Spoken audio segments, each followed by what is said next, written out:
Hey guys, welcome back to another video from the channel Learn from Basics. Now this is our first video or our explanatory video of a series in this channel where we make our own IoT or Arduino based drone. Now as exciting as that sounds, before we get into building the drone itself, we need to learn some key topics about how a drone works. And before we do that, we need a quick overview on this whole series. And I also have to explain to you, why you should choose this drone project and what are the uses of drones and some other things.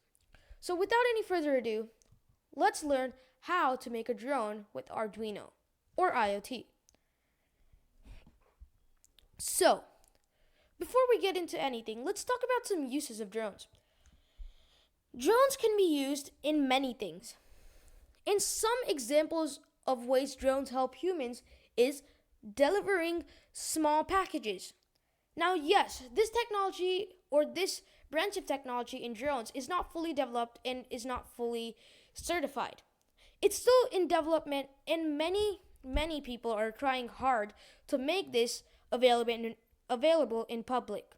Many brands or many online services such as Amazon and etc. are working their hardest to get this out to the public.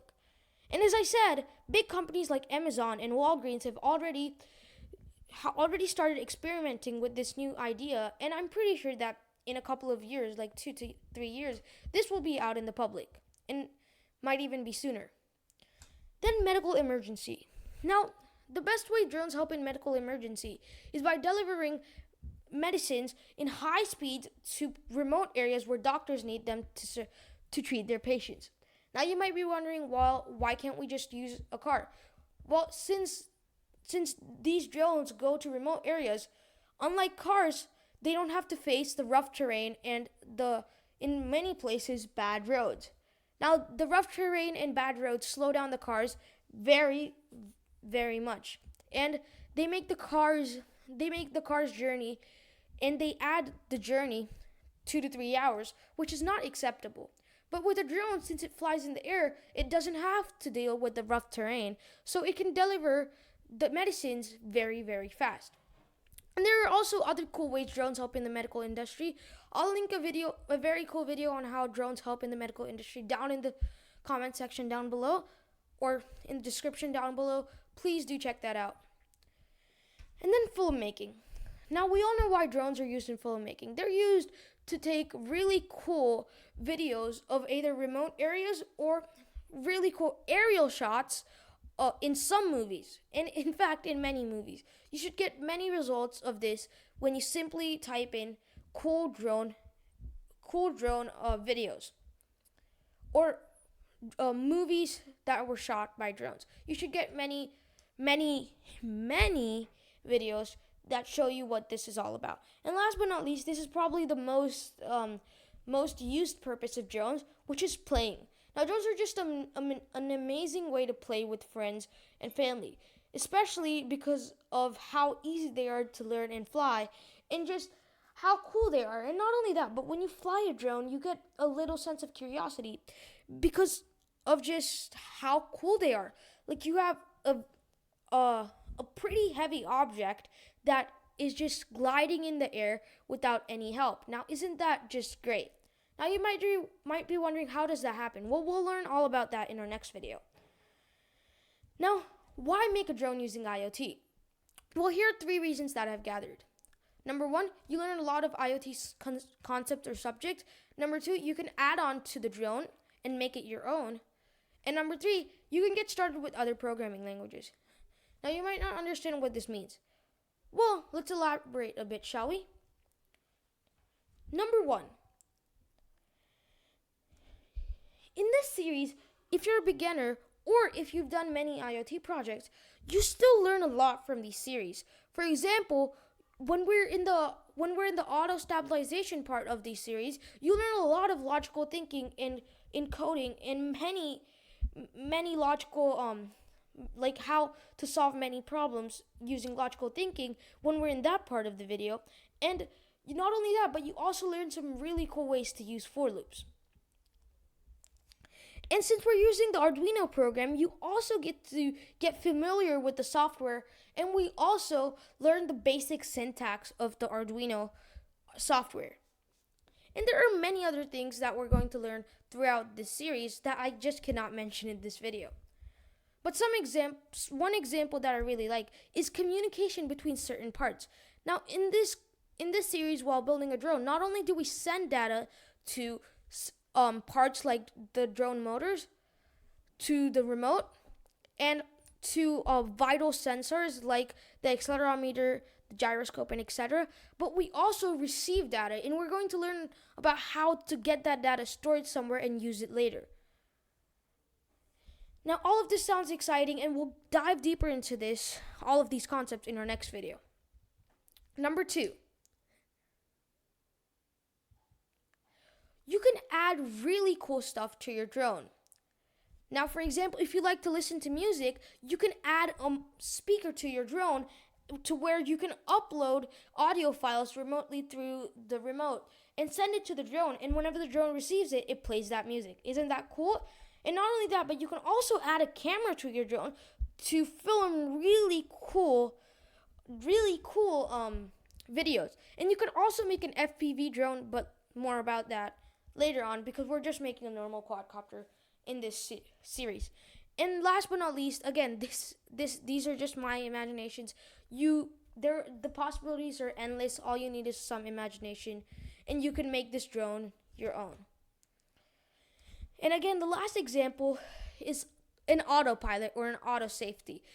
So what this basically means is that if you're accidentally flying your drone and you get near to crashing into an object, your drone is going to recognize that object and steer in the other direction so you don't crash into it. Yeah, that's very cool, and we might even get to do that in this series.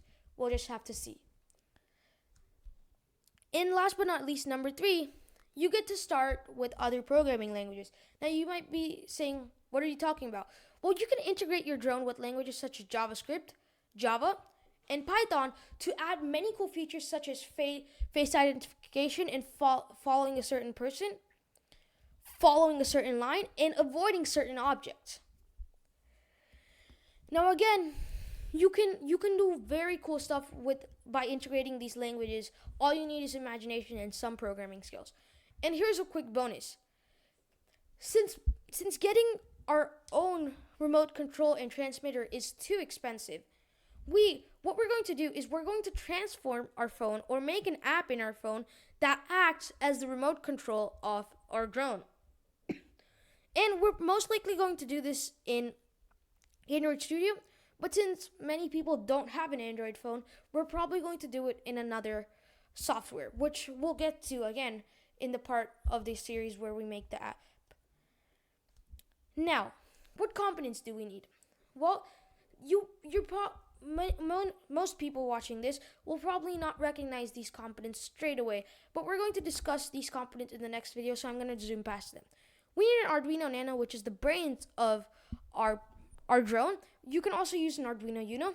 We need a brushless motor, an ESC or an electronic speed control, a Bluetooth module, an MP6050. Now, this is a very important sensor, which we'll discuss in our next video. A base, a battery, a soldering iron, and a soldering wire. Now, both of these you get in the kit that I linked down in the description below. And it's actually a very good kit, and I think you should buy it. And it's coming in at $10. Oops, there we go. It's coming in at $10, so it's not that bad.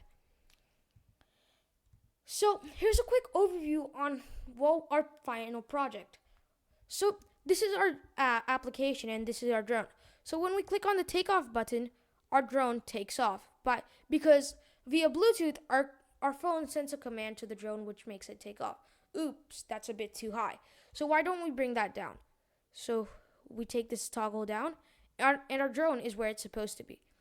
Now, again, if we want to make it move to the right, we move this toggle, and the Bluetooth sends information to the drone, which is then received by the Bluetooth module and sends information to the drone. Now, in our next video, we're going to talk about the really cool MPU 6050 sensor, which is really important. And we're also going to talk about some other cool sensors that we'll be using in this series. And mainly in our next video, we are going to focus on how a drone works, because we need to learn some fundamentals of drones to make our own. So, thank you so much for watching this video, guys. And again, as I said, we are also going to learn why certain motors spin in certain directions in our next video, but that's for another video. So thank you so much for watching this video. Please do subscribe to my channel if you like this video. Turn on the notifications to get alerted whenever I post a new video. And yeah, I would appreciate it if you left a like rating down below. And feel free to comment down in the comment section down below any questions that you have, and I'll try my best to answer them all. Thank you for your time. Thank you to Slides2Go for this awesome slide, and thank you to Flaticon for those amazing pictures. Have a nice day. See you.